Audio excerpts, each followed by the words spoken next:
বলছি এটাই করে শোনাই, এটাই করে শোনাই।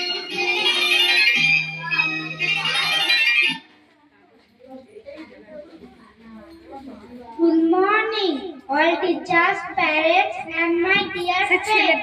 Welcome, my little brother and sisters, to our school. Today I will recite a Bengali poem. অঙ্ক ক্লাস দেবব্রত দত্ত, ক্লাস 4 এর অঙ্ক স্যার গগন কুমার সেন ক্লাসে গিয়ে ব্ল্যাকবোর্ডেতে অঙ্ক কষাচ্ছিলেন। হঠাৎ দেখি ধমক দিলেন, একই ভুল করছো প্রতিদিনই, হোমটা করতে দিলে ভুল করবে রোজই। বাবার সাথে দেখা হোক, জানিয়ে দেবো আজই। ছাত্র বলে লাভ হবে না দিয়ে সব জ্ঞান, প্রতিদিনই অঙ্কগুলো বাবাই কষে দেন।